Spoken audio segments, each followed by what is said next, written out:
As a pepper farmer, what are the basic requirements to begin your pepper farm? My name is Veggie Father. I am a plant farmer. I am an animal farmer. I deal in agribusiness. I do nothing apart from agric. I am a graduate, but I live in the bush. So today I want to talk to you about starting your pepper farm. So as a pepper farmer, there are basic requirements to be able to begin your pepper journey. So it's a season and it's time for you to start farming. What is the first thing that you need to consider? Now, these are some basic things that you should look out for when you are beginning your journey. Number one, always understand that pepper is a strong plant, although it can withstand a lot of pests, a lot of diseases, but there are so many pests that could be able to attack pepper plants rather than some of the plants. So pepper is one of the crops that has so many pests attacking it. It is strong to withstand a lot of them, but most of them will render your fruit less.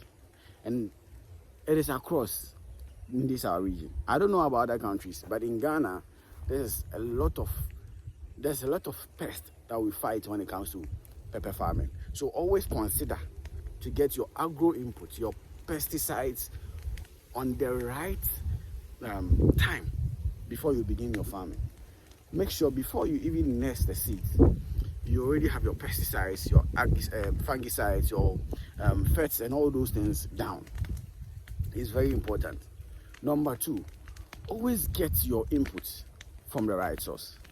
Always get your inputs from the right source. That is because if you buy any chemical and it's expired, you may think that, well, it's poison, it's supposed to kill, so even if it's expired, it should work. No, it doesn't work. A lot of cases, the best you can actually get from it is you would increase the dosage and then get something small out of it, but it doesn't work. So always try to get your inputs from the right source. Make sure you are getting your input, the top-notch quality of input from the right source. Let me give you this example. I bought agro-inputs some years back from a certain company, and I was buying it from them multiple times until I realized that anytime I was using those pesticides, they were not working anymore. And I didn't understand why. I reached out to a friend, Michael Lenin.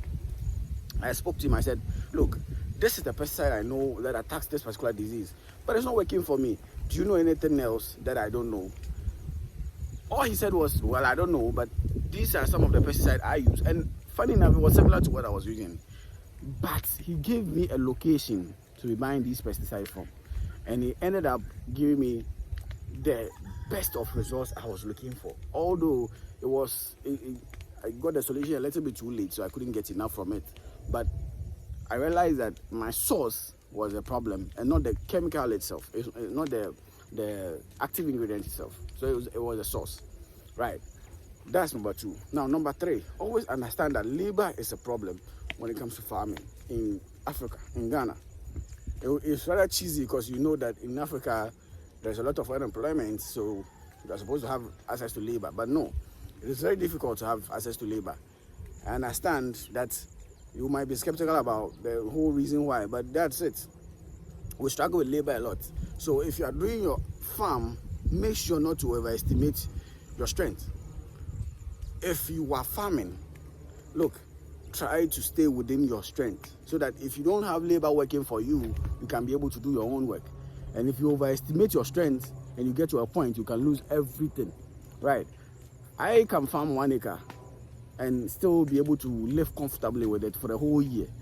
But someone can farm 5 acres and still wouldn't be able to make anything out of it. And that's the truth. So always don't overestimate your strength.